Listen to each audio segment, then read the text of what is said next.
கூட நம்ம இன்னொரு ஜெப குறிப்புக்காக ஜெபிக்கலாம். நம்ம ஜூம் மீட்டிங்ஸ்க்காக நம்ம ஜெபிப்போம்.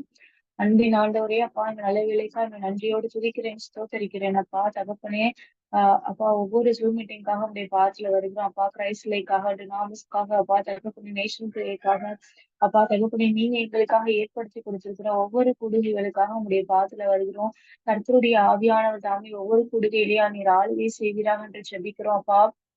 அப்பா கர்த்தருடைய வல்லமை ஒவ்வொரு கூடுகையிலையும் அப்பா கிருபையா எப்பா இருந்த அநேக பிள்ளைகள் அப்பா இதுல கலந்து கொள்ள நீங்க கிருபை கொடுங்க. ஒவ்வொரு நாளும் அப்பா தகப்பனை கூடுகை நிரம்பி வழியத்தக்கதான அப்பா ஆத்துமாக்கள் அப்பா நாங்க கொள்ளை பொருளா எடுக்க கிருபை கொடுங்க ஏசப்பா. ஆண்டவரே, பிசாசு தடை பண்ணி வைத்திருக்கிற பிள்ளைகளை கொண்டு வந்து நீ சேர்ப்பீராக என்று ஜெபிக்கிறோம்.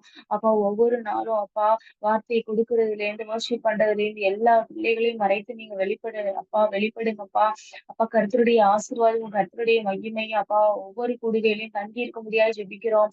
அப்பா தகப்பனே, வருகிற பிள்ளைகள் யாவரும் தேவனுக்குள் கருத்துக்குள்ள செயல்படுகிற கிரியைகளாய் மாறுகிறதற்கு அப்பா ஒரு வணையப்படுகிற இடமாய் அப்பா கிரைஸ்ட் லைக்கா இருக்கட்டும், டினாமிஸா இருக்கட்டும், அப்பா ஒவ்வொரு பிரேயரும் தேசத்திற்காய் தங்களை அர்ப்பணிக்கிற ஜெபமா இருக்கட்டும், எல்லாவற்றிலும் கர்த்தருடைய ஆவியானவர் நீர் வெளிப்படுகிறார் இயேசுவின் நாமத்தில். ஆமென்.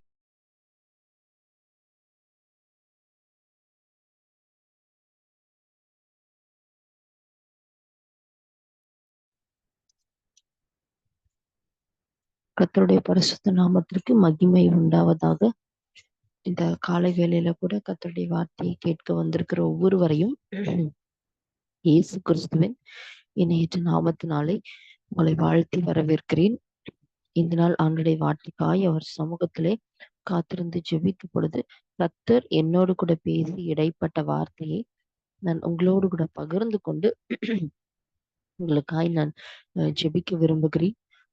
அதுக்கு முன்பதாக நம்ம எல்லாரும் இந்த யுத்த சேனை கேம்ப் உங்களுக்கு தெரியும், May 25 நடக்க போற யுத்த சேனை கேம்ப். ஸோ அந்த கேம்புக்காக நீங்க ஜெபத்துல நீங்க வைத்துக் கொள்ளுங்கள். உங்களுக்கு தெரிந்த நண்பர்கள் இருப்பாங்கன்னா நீங்க அவங்களுக்கு அந்த அந்த கேம்பை குறித்து சொல்லுங்க.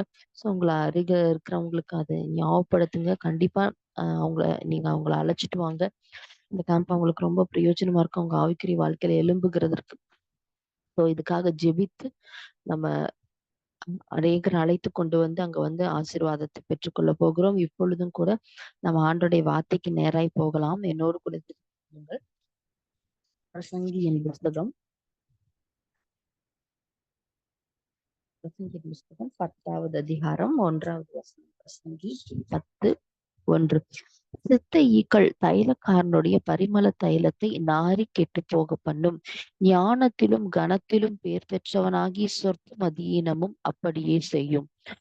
நான் மறுபடியும் வாசிக்கிறேன். செத்த ஈக்கள் தைலக்காரனுடைய பரிமள தைலத்தை நாரி கெட்டு போக பண்ணும். ஞானத்திலும் கனத்திலும் பேர் பெற்றவனை சொற்ப மதியினமும் அப்படியே செய்யும். ஆவியானவர் தாமே இந்த வார்த்தைகளின் மூலமாய் நம் மத்தியிலே இடைப்படுவாராக. இங்க சொல்லப்பட்டிருக்கிற வசனம் என்ன அப்படின்னா, செத்த ஈக்கள் என்ன செய்யுமா, பரிமள தைலத்தையே கெட்டு நாரி போக பண்ணுமா. அப்படின்னா ஒரு நல்ல சென்ட் இருக்கு, ரொம்ப வாசனையான ஒரு சென்ட் இருக்கு. அந்த அந்த சென்ட்டுக்குள்ள என்ன என்ன விலக கூடாது அப்படின்னா, அந்த சென்ட்டுக்குள்ள ஒரு செத்து போன ஏதோ ஒரு செத்து போன ஒரு ஒரு காரியம் வந்து உள்ள விழுந்துட்டு அப்படின்னா அது என்ன ஆயிருமா, மொத்த பரிமள தைலத்தையும் என்ன செஞ்சிருமா, கெட்டு நாரி போக பண்ணிடும்னு சொல்லப்பட்டிருக்கு. இதுக்கு அடையாளமா என்ன ஒரு காரியத்தை சொல்லிருக்குன்னா, இப்படித்தான் ஞானத்திலும் கனத்திலும் பேர் பெற்றவனை அவனை பத்தி சொல்லும் பொழுதே, ஐயோ அவன் ஞானவான், ஐயோ பணக்காரன், அவனுக்கு இல்லாததே இல்லை, அவனுக்கு அவ்வளவு செல்வம் இருக்கான், அப்படி இப்படி எல்லாம் சொல்லுவாங்க. ஆனா அவனுடைய வாழ்க்கையில அவன் அவ்வளவு சர்ச் வந்திருக்கலாம், அவ்வளவு பரிசுத்தவானா இருக்கலாம், அவ்வளவு பெரிய ஆளா இருக்கலாம்.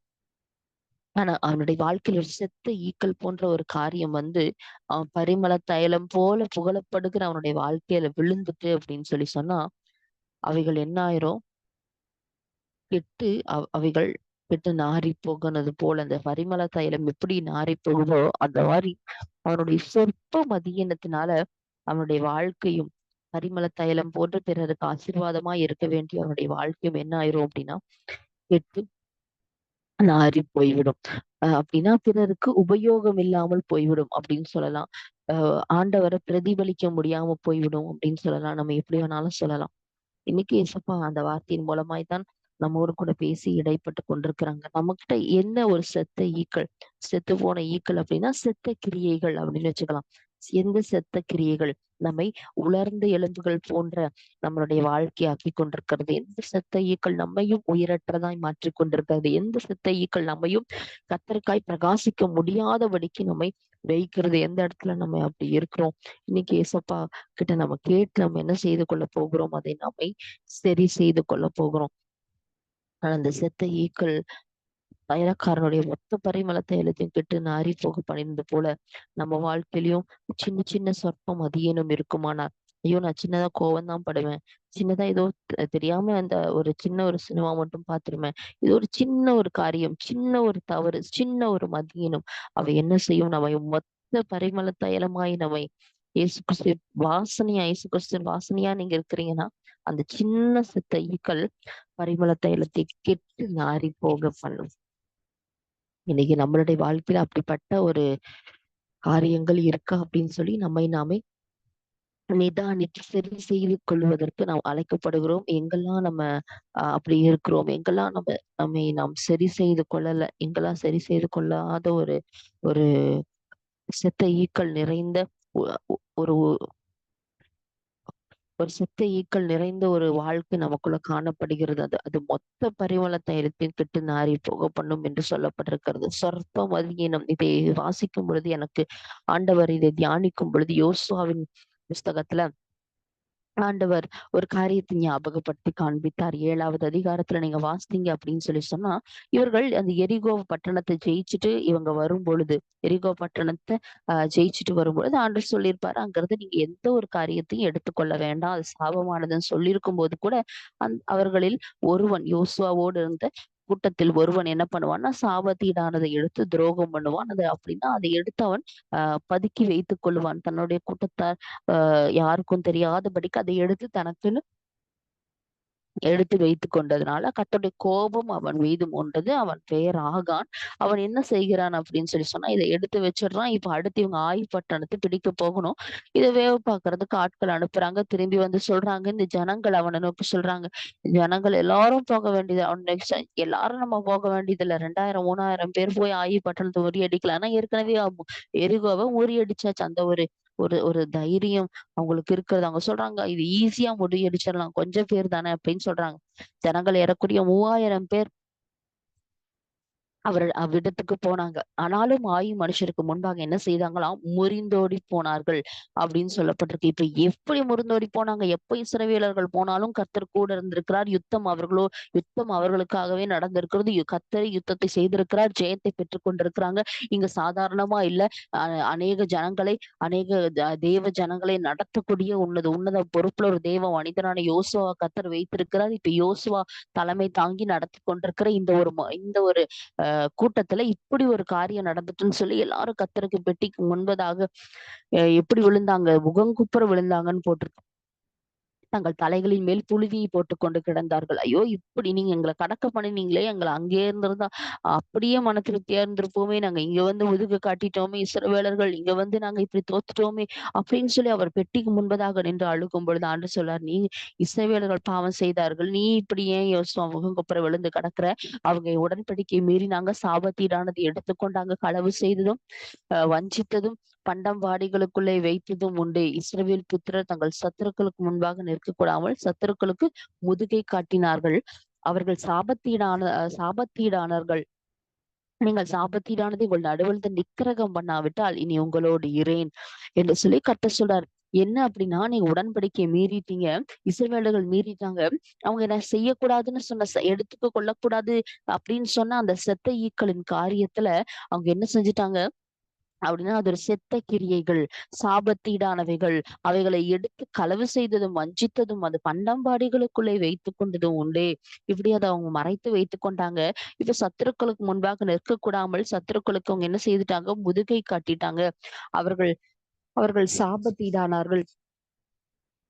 அவங்க சாபத்தீடானதை நடுவிழுந்து நிக்கிரகம் பண்ணாவிட்டால் நான் உங்க கூட இருக்க மாட்டேன். உங்க சாபத்தீடானது நீங்க உங்களை விட்டு அகற்றினாதான் நீங்க என்ன செய்ய முடியும்? உங்க சத்துருக்களுக்கு எதிர்த்தே நீங்க நிற்க முடியும் அப்படின்னு சொல்லி இந்த இடத்துல ஆஹ் இந்த இடத்துல ஆண்டவர் யோசுவா இடத்துல கர்த்தர் சொல்லுகிறத பார்க்கிறோம். உங்ககிட்ட இருந்து சாபத்தீடானது இருக்கிற வரைக்கும் நீங்க அவங்களுக்கு முன்பதாக எதிர்த்து நிற்கக்கூடாது என்று சொல்லி அவங்க தங்களை சுத்திகரித்துக் கொண்டு அந்த அந்த முற்றிலுமா அந்த ஆகான் செய்த காரியங்கள் எல்லாவற்றையும் அவங்ககிட்ட இருந்து அப்புறப்படுத்தி சுட்டெரித்து இந்த கற்களினால் மூடி எல்லா காரியங்களையும் மாற்றி போட்டதுக்கு அப்புறம் தான் ஆண்டவர் ஒரு வார்த்தையை கொடுக்கிறார். யோசுவா 8வது அதிகாரம் 1வது வசனத்துல யோசுவா நீ யோசுவாவை நோக்கி சொல்றார், நீ பயப்படாமல் கலங்காமல் நீ எழும்பி நீ நீ பயப்படாமலும் கலங்காமலும் இரு.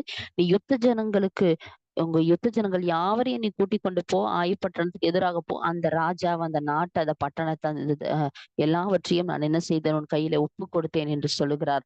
அப்போ ஒரு செத்த அதாவது ஒருத்தன் பண்ற பாவம் ஒருவனுடைய வாழ்க்கையில செத்த ஈக்கள் விழுந்தால் இவர்கள் பரிமள தைலம் போல இவங்க இருக்கிறாங்க. பரிமள தைலம் போல இந்த கூட்டம் இருக்கிறது. இந்த கூட்டத்துக்குள்ள ஒரு செத்த ஈக்களின் காரியம், செத்த கிரியைகளின் காரியம் ஒருவனுக்குள்ளே வந்தபடினால இவர்கள் சாத்தானுக்கு எதிர்த்து நிற்க கூடாமல் போகிறது. அப்படின்னா அந்த கூட்டத்தாருக்கு எதிர்த்து நிற்க கூடாமல் போகிறது.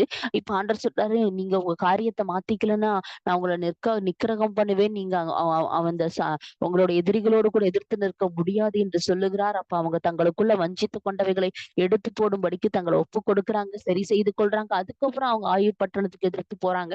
கர்த்தர் அவங்களுக்கு அதை கையிலே ஒப்பு கொடுக்கிறார். இந்த காலவேளையில கர்த்தர் இந்த சம்பவத்துல இருந்து நமக்கோட பேசி நமக்கு புரிய வைக்கிற, நமக்கு நம்மை புரிந்து கொள்ளக்கூடிய வகையில நமக்கு உணர்த்துகிற காரியம் என்ன அப்படின்னா, இந்த கூட்டத்தாரிலே ஒரு ஆகான் தன்னுடைய வாழ்க்கையில ஒரு பரிமள தைலம் போல இருக்கிற தன்னுடைய வாழ்க்கையிலும் தன் கூட்டத்தாருடைய அந்த கூட்டத்திலும் ஒரு சித்த ஈக்கள் போன்ற ஒரு பாவத்தை செய்தபடினாலே மொத்த பரிமள தைலம் கெட்டு நாறி போகும்படி நடந்தது.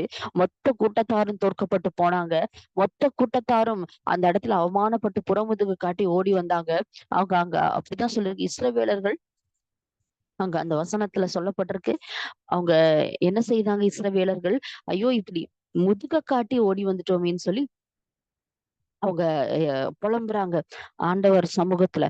இப்படிதான் அவருடைய வாழ்க்கை இருந்துச்சு. எப்போ ஒரே ஒரு செத்த ஈக்கள்னால, ஒரே ஒரு செத்த ஈக்களான ஆகான்னால, அவனுக்குள்ள வந்த செத்த கிரியைகள்னால மொத்த காரியமும் நாறி போச்சு அப்படின்னு சொல்லி சொன்னா அவங்க தோற்று போனாங்க. அவங்களால சத்துருக்களுக்கு எதிர்த்து நிற்க முடியல அப்படின்னு சொல்லி அர்த்தம். அவங்க எப்ப தங்களை சரி செய்து கொண்டு தங்கள் எழும்பினாங்களோ அப்பொழுது அவங்களால் மறுபடியும் நிற்க முடிந்தது. மறுபடியுமாய் அந்த அந்த நாறிப்போன அந்த தைலத்தை கர்த்தர் மாற்றினார். சுத்திகரித்து கொண்ட பின் அவர்கள் பட்டணத்தை சுதந்தரித்தார்கள்.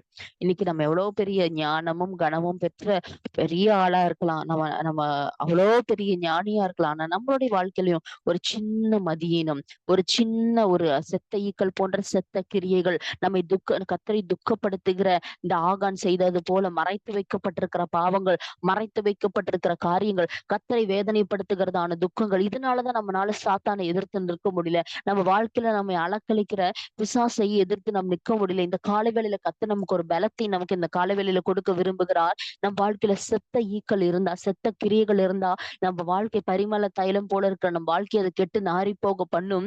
நம்மனால அவனை எதிர்த்து நிற்க முடியாது. கர்த்தர் அவனை எதிர்த்து நிற்பதற்கு நம்மை அழைத்திருக்கிறார்.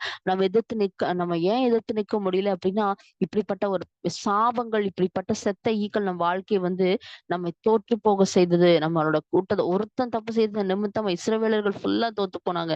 ஆனா அந்த பாவம் அப்புறப்படுத்தப்பட்ட பின்பு கர்த்தர் ஜெயத்தை கொடுத்தாரு. அந்த அந்த காரியத்தை அப்புறப்படுத்தப்பட்டதுக்கு நாமும் நறுமணமாய் வீச முடியும். நம்மளுடைய வாழ்க்கையில எங்க செத்த கிரியைகள் இருந்து நம்ம சாத்தானுக்கு எதிர்த்து நிற்க கூடாமல் போகிறது. எந்த இடத்துல நம்ம கர்த்தரை துக்கப்படுத்தி கொண்டிருக்கிறோம், இயேசுவின் நற்கந்தமா இயேசுவின் வாசனையை வீச செய்ய வேண்டிய நாம எந்த இடத்துல பாவ வாசனையை வீச செய்கிறவர்களாய், கர்த்தருக்கு பிரியமில்லாத ஒரு வாசனை வீச செய்கிறவர்களாய் நம்ம படிக்கிற இடத்துல, வேலை செய்யற இடத்துல, எந்தெந்த இடத்துல எல்லாம் நம்ம அப்படி இருக்கிறோம். தாவீது தேவனுக்கு பிரியமானவன் என்று வேதம் சொல்லுகிறது. தேவனுடைய இருதயத்துக்கு ஏற்றவன் என்று அவனை கர்த்தர் தெரிந்தெடுக்கும் பொழுதே ஒரு மெய்ப்பனாய் கர்த்தர் தெரிந்தெடுக்கிறாரு. அவன் ஈச் அண்ட் எவ்ரி ஸ்டெப், ஒவ்வொரு ஸ்டெப்லயும் கர்த்தருக்கு விரும்புகிறபடி நடந்து கொள்ளுகிறான். கர்த்தர் என்னை எப்ப அழைப்பார்னு அந்த அந்த கரடிய சிங்கத்தை வாயை பழந்து அந்த கர்த்தர் நம்ம தன்னை அழைக்கும் பொழுது அவனோடு கல்லோடு செல்லுகிறான். எப்பொழுது கர்த்தர் தன்னை அழைப்பார்னு ஆயத்தமா இருக்கிறான். எப்பொழுதும் கர்த்தரை துதித்து சங்கீதம் பாடிக்கொண்டிருந்தவன் தன்னுடைய தாய் தகப்பன்மான் வெறுக்கிறாங்க, தன் சகோதரர்கள் வெறுக்கிறாங்க, எதுவும் அவனை கர்த்தரை சேருகிறதை விட்டு அப்புறப்படுத்தல. கர்த்தரை அதிகமாய் சேருகிறான், கர்த்தரை அதிகமாய் பிடித்துக் கொள்ளுகிறான், கர்த்தரை அதிகமாய் தேடுகிற ஒரு மெய்ப்பனாய் இருந்து தன்னை நடத்துகிற மெய்ப்பனை நோக்கி பார்த்து தன் வாழ்க்கை ஒப்பு கொடுத்தவன். இப்படிப்பட்ட ஒரு தாவீதுக்கு கர்த்தர் கோலியாத்தை முன்பதாக நிறுத்தி அவனுக்கு ஒரு ஜெயத்தை கத்தர் கொடுக்கிறாரு. கோலியாத்த தாவீது சிறிய தாவீது கையில ஒப்பு கொடுக்கிறாரு. இப்படி அநேக பெலிஸ்தர்கள் மேல ஜெயத்தை கொடுக்கிறாரு. ராஜாவை அபிஷேகம் பண்றாரு. இத்தனை பிரச்சனைகள் போராட்டம் இருக்கும்போது சவுல் ராஜா துரத்தி கொல்ல பாக்குறான். அந்த சூழ்நிலையிலும் தாவீது கத்தருக்காய் நின்று அபிஷேகம் பண்ணப்பட்ட சவுல் மேல் கரத்தை போடாதபடிக்கு தேவனை நம்பி காத்திருந்தபடினால் தேவன் ஒரு பொழுதும் வெட்கப்படுத்தாதபடிக்கு அந்த இடத்துல தாவீத மறுபடியும் அரியணை ஏற்றுக்கிறத பார்க்கிறோம். இப்படி அரியணை ஏற்றி உட்கார வைத்ததுக்கு அப்புறம் இந்த வசனத்துல சொல்லப்பட்டபடி செத்த ஈக்கள் போன்ற ஒரு பாவம் என்ன ஆயிடுச்சு, தாவீதோட வாழ்க்கையில வந்துருச்சு. அவன் உரியாவின் மனைவியான பத்சேபாளை கண்டு ஒரு நாள் அவன் அந்த உப்பரிகளை உலாவி கொண்டிருந்த பொழுது பாவத்துல விழுந்து அவன் அந்த பரிமள தைலம் போல இருக்கிற அவனுடைய வாழ்க்கை கெட்டு நாரி போக பண்ணுகிற ஒரு பாவத்துல விழுகிறான். ஞானமும் கனமும் நிறைந்தவன். அவனுடைய சொற்ப மதியினத்தின் நிமித்தமாய் அவன் செய்த பாவமானது மொத்தத்தையும் அழித்து போட்டது போல ஒரு காரியத்தை உண்டாக்கிட்டு இப்போ அவன் அவளை அடைகிறதற்கு தன்னுடைய அவளுடைய கணவனையும் கொல்லுவதற்கு துணிகிறான். ஒரு கொலையும் பண்ணியாச்சு. இப்போ ஒரு தவறாகவும் ஸ்திரீயோட தவறாகவும் நடந்தாச்சு. கர்த்தருக்கு அருவருப்பாய் பொல்லாப்பா இந்த காரியம் இருந்ததுன்னு சொல்லப்பட்டிருக்கு. இப்படி இருந்த தாவீது இந்த ஒரு கர்த்தருக்கு ரொம்ப பிரியமா இருந்தவன், ஞானத்தினால் நிறையப்பட்டவன், தேவ பிரசன்னத்தினால் நிறைந்தவன், எப்பொழுதும் ஆண்டவரை துதித்து கொண்டிருக்கிறவன், இப்படி கர்த்தரை தேடுகிறவன், கனம் பெற்றவன், அவனுடைய சொற்ப மதியினம், சின்ன செத்த கிரியைகள், சின்ன பாவங்கள் மொத்த பரிமள தைலத்தையும் கெட்டு நாரி போக பண்ணினது. மொத்த காரியத்தையும் அழித்து போட்டது. சின்ன காரியத்தை ஆகான் செய்தான். அவர்களால் அவங்களுடைய அந்த கூட்டத்தை எதிர்த்து நிற்க கூடாமல் போயிற்று. சின்ன காரியத்தை இவன் செய்தான். அதனால பட்டயம் இவன் குடும்பத்தை விட்டு நீங்கவில்லை. பெரிய சாபம் வந்தது. இவனுக்கு எதிராக நிறைய காரியங்கள் நடந்தது. ஆனா மறுபடியும் ஆண்டவரிடத்துல ஒப்பு கொடுத்ததுக்கு அப்புறம் மறுபடியும் கர்த்தர் மாற்றுகிறார். இந்த காலைகளில கர்த்தருடைய ஆவியானவர் நம்மோடு பேசிக் கொண்டிருக்கிறார். எவ்வளவு நம்ம ஆண்டவரை தேடினாலும், எவ்வளவு ஆண்டவருக்காக நம்ம ஊழியம் செய்தாலும், எந்த அளவுக்கு நம்ம ஆண்டவருக்காக நிற்கிறோம்னு சொன்னாலும், நம்மளுடைய வாழ்க்கையில எந்த இடத்துல செத்த ஈக்கலானது வந்து நம்மை கெட்டு நாரி போக பண்ணி கொண்டிருக்கிறது. அப்படின்னா நம்ம குடும்பத்துல, நம்ம வீட்டுல, வேலை செய்யற இடத்துல, இருக்கிற இடத்துல எங்கெல்லாம் நம்ம கிறிஸ்துவின் வாசனையை தவிர மற்ற வாசனைகளை வீசி கொண்டிருக்கிறோம். நம்மளை பார்த்து ஒரு 4 பேர் ரட்சிக்கப்படுற மாதிரி நம்மளுடைய வாழ்க்கை இருக்குதா? 4 பேர் இயேசுக்குள்ள வருகிற மாதிரி நம்மளுடைய வாழ்க்கை இருக்கிறதா? நம்ம பக்கத்து வீட்டுல இருக்கிறவங்க கிட்டையும் இயேசுவை வெளிப்படுத்துகிற மாதிரியே நம்ம நடந்து கொள்கிறோமா? இல்ல நம்ம வாழ்க்கையில செத்த ஈக்களுடைய வாசனை பிரதிபலிச்சிட்டு இருக்கிறோமா? இன்னைக்கு ஏசப்பா நம்மோடு கூட பேசிக் கொண்டிருக்கிறாங்க. நம்ம அப்படிப்பட்ட வாழ்க்கை வாழுகிறதற்கு அழைக்கப்படல. கிறிஸ்துவின் வாசனையாய் மாறுவதற்கு செத்த ஈக்கள் போன்ற ஒரு பாவப்பட்ட வாழ்க்கை தான் சமாரிய ஸ்திரீக்கு இருந்துச்சு. அசுத்தமான ஒரு வாழ்க்கை. 5 புருஷர்கள் கிட்ட போயும் நிம்மதி, சந்தோஷம், அன்பு அவ பெற்றுக்கொள்ளல. இன்னொரு புருஷன்கிட்ட போய் அவ புருஷன் இல்லைன்ற மாதிரி சூழ்நிலை. தன் வாழ்க்கையில அன்பை தேடி பெற்றுக்கொள்ள முடியாத ஒரு நிலையில தன்னுடைய வாழ்க்கை கெட்டு நாரி போயிருந்தது. பரிமள தைலம் நாரி போகத்தக்கதான ஒரு வாழ்க்கை. பரிமள தைலத்தை வாசனையாக்குகிற திரவியம் போன்ற உள்ள கர்த்தர் அவர் வருகிறார். அவரே பரிமள தைலமானவர். அவர் வந்து அவளை சந்திக்கிறார். அவளுடைய வாழ்க்கையில அவர் வருகிறார். செத்த ஈக்களை கர்த்தர் முற்றிலுமாய் அதமாக்குகிறார். இதுவரைக்கும் பாவ வாசனை வீச செய்து கொண்டிருந்தவர்கள் அந்த நாளிலிருந்து அவள் ஜீவ வாசனையாய் மாறுகிறாள். அநேக ஜனங்களுக்கு இயேசு கிறிஸ்துவை பிரதிபலிக்கிற வாசனையாய் மாறி இவர்தான் மேசியா என்று காண்பித்து அநேகரை கிறிஸ்துவண்டை நடத்துகிறார். இன்னைக்கு நம்மளுடைய வாழ்க்கை எப்படி இருக்கு? நம்மளுடைய வாழ்க்கையில அநேக சத்தைகள் இருந்து அநேகரை தேவனை விட்டு திரித்து கொண்டிருக்கிறவர்களா நம்ம இருக்கிறோமா? இல்ல நம்ம ஒவ்வொரு வார்த்தையிலும் செயல்லையும் அநேகரை கிறிஸ்துவண்டை சேர்க்கிறவர்களாய் நம்ம இருக்கிறோமா? நமக்குள்ள எங்கெல்லாம் செத்த ஈக்கள் இருக்கிறது, எங்கெல்லாம் அது கெட்டு நாரி போக செய்து கொண்டிருக்கிறது, எங்கெல்லாம் நம்மளுடைய வாழ்க்கையை கெடுக்கிறது, எங்கெல்லாம் அநேகருடைய வாழ்க்கையும் திருப்பி கொண்டிருக்கிறதுக்கு, பாவத்துக்கு நேரம் திருப்பி கொண்டிருக்கிறது. இன்னைக்கு அதை நம்ம நோக்கி பார்த்து, ஆண்டவரே, ஞானமும் கனமும் பெற்ற மனிதனா இருந்தா கூட, பெரிய ஆளா இருந்தா கூட, ஒரு சின்ன சொற்ப மதியனத்துல இழந்து போன தாவீது மாதிரி, சின்ன சொற்ப மதியனத்துல தன்னுடைய ஸ்தானத்தை இழந்து போன சவுல் மாதிரி, சின்ன சொற்ப மதியனத்துல இஸ்ரவேலர்கள் தோத்துட்டு வந்தாங்களே அந்த ஆகான்னால, அப்படிப்பட்ட காரியங்கள் மாதிரி இன்னைக்கு எதெல்லாம் எங்களுக்குள்ள சொற்ப மதியனமா இருக்குதோ அதெல்லாத்தையும் என்னை விட்டு எடுத்து போடுங்கன்னு சொல்லி கேட்போமா? ஆண்டவர்கிட்ட நம்ம கேட்க போற சமாரிய ஸ்திரீக்கும் நிறைய பாவங்கள், செத்த ஈக்கள் போன்ற உலர்ந்த காரியங்கள் இருந்தது. ஆனா கர்த்தர் அவளை சந்தித்ததுக்கு அப்புறம் அவள் அநேகருக்கு வாசனையாய் மாறிவிட்டாள். இன்னைக்கு அப்படிதான் கர்த்தர் நம்மை சந்திக்க வந்திருக்கிறார். நம்பி ஒப்பு கொடுக்கிற ஒவ்வொருவருடைய வாழ்க்கையுமே அவர் ஜீவ வாசனையாய் மாற்ற விரும்புகிறார். கண்களை மூடி ஆண்டவர் நோக்கி பார்க்கலாம். எங்களை அதிகமாய் நேசிக்கிற எங்கள் அன்பின் தகப்பனே, நீர் கொடுத்த காலை வேலைக்காய் நன்றி. இந்த வேளையில் நீர் பேசின ஒவ்வொரு வார்த்தைகளுக்காய் நன்றி. நீர் சொன்ன வார்த்தையின்படியே செத்த ஈக்கள் போன்ற பரிமள தைலத்தை நாரி போக பண்ணுகிற எந்த பாவ கிரியைகள், எந்த ஒரு அசுத்த கிரியைகள், எந்த ஒரு பாவத்தின் வாசனை வீச செய்கிற எந்த ஒரு காரியங்கள் எங்களுக்குள்ள இருந்தாலும் இந்த காலவேளையில் அவைகளை நாங்க பலிபீடத்துல வைக்கிறோம். அவைகளை சுட்டெரித்து போடுங்க. அவைகள் திரும்ப எழும்பாதபடிக்கு முற்றிலுமாய் அதமாக்குங்க. அப்பா, இப்படிப்பட்ட பாவங்கள் எங்களோடு இருந்தால் நாங்கள் சாத்தானை எதிர்த்து நிற்க முடியாதே. அவைகள் எங்களை கரைப்படுத்துமே, நாங்க ஜெயிக்க முடியாதே. இன்னைக்கு நாங்க உங்ககிட்ட ஹெல்ப் கேட்கிறோம்ப்பா. எங்களுக்கு இதுல இருந்து ஒரு விடுதலையை தாங்க. ஆண்டவரே அப்பா, செத்த ஈக்கள் போன்ற பாவங்களை வாழ்க்கையில இருக்கக்கூடாது. ஆண்டவரே, இருந்து உம்மை துக்கப்படுத்தக்கூடாது. சொற்பம் அதியனும் இருந்து மொத்த பரிமள தைலமான எங்க வாழ்க்கையை, எங்க ஆவிக்குரிய வாழ்க்கை கெட்டு நாறி போக பண்ணக்கூடாது. இன்னைக்கு எங்களை சுத்திகரிக்க ஒப்பு கொடுக்கிறோம். ஆண்டவரே, செத்த ஈக்கள் மாறட்டும், உலர்ந்த கிரியைகள் மாறட்டும், உயிர் பெறட்டும். பரிசுத்த ஆவியானவர் உள்ள வந்து உலர்ந்த தன்மைகளை மாற பண்ணுங்க, உயிர் பெறச் செய்யுங்க. ஆண்டவரே, உம்முடைய வல்லமை எங்க ஒவ்வொருவருக்குள்ள இறங்கட்டும்னு கேளுங்க. யாரெல்லாம் நீங்க அப்படி கேட்கிறீங்களோ, இந்த காலை வேளையில அவருடைய பரிசுத்த ஆவியானவர் உங்கள் மத்தியில இறங்கி வந்து செத்த ஈக்கள் போன்ற உலர்ந்த கிரியைகள், உயிரற்ற கிரியைகள், செத்த கிரியைகள், அவைகள் வந்து எங்கெல்லாம் நம்ம ஆவிக்குரிய வாழ்க்கைய டேமேஜ் பண்ணிட்டு இருக்குதோ, இந்த காலவேளையில இயேசப்பா நம்மை உயிர்ப்பிக்கிற அக்கினியினால நம்மை நிரப்பி அந்த செத்த ஈக்கள் போன்ற இருக்கிற செத்த கிரியைகளை சுட்டெரித்து போடுகிறார். அவைகள் திரும்ப எழும்பாதபடிக்கு சுட்டெரித்து போடுகிறார். அநேகருக்கு பரிமள தைலமாய், வாசனை வீசுகிற பரிமள தைலமாய் நம்ம ஒவ்வொருவரையும் மாற்றுகிறார். இருக்கிற இடத்துல இயேசு கிறிஸ்துவை பிரதிபலிக்கிற வாசனையா ஒரு பாவியான ஒரு ஸ்திரீக்கு அதை செய்ய முடியும். அவர் ரத்தத்தால கழுவப்பட்டு அவர் பக்கத்துல இருக்கிற பிள்ளைகள், அவர் பேர் சொல்லி அழைக்கிற பிள்ளைகள், நீ என்னுடையவள், நான் உன்னுடையவன் என்று நம்மை பார்த்துதான் கர்த்தர் சொன்னார். அப்படிப்பட்டவர்களுக்கு கர்த்தர் சொல்லுகிறாரு, என் பிள்ளைய நான் மறுபடியும் எடுத்து பரிமள தைலமாய் முற்றிலுமாய் நான் பயன்படுத்துவேன்னு சொல்லி. அப்பா, ஆண்டவரே, யாரெல்லாம் உங்க வார்த்தையை பிடிச்சு ஜெபிக்கிறாங்களோ அவங்க வாழ்க்கை பரிமள தைலமா மாறட்டும், வாசனையா மாறட்டும், அநேகருக்கு பிரயோஜனமான வாசனையா அவங்க மாறட்டும். ஆண்டவரே அப்பா, ஆண்டவரே, எங்க வாழ்க்கையில் இருக்கிற எல்லா செத்த கிரியைகளும் அதமாக்கப்படட்டும். பரிசுத்த ஆவியானவர் ஆளுகை செய்து வழி நடத்தும். இயேசு கிறிஸ்துவின் நாமத்தில் ஜெபிக்கிறோம் நல்ல பிதாவே, ஆமென். என் ஆத்துமாவே கர்த்தரை ஸ்தோத்திரி, முழுலுமே பரிசுத்த நாமத்தை ஸ்தோத்திரி. என் ஆத்துமாவே கர்த்தரை ஸ்தோத்திரி, கர்த்தர் செய்த சகல உபகாரங்களையும் என்றைக்கும் மறவாதே. ஆமென். God bless you.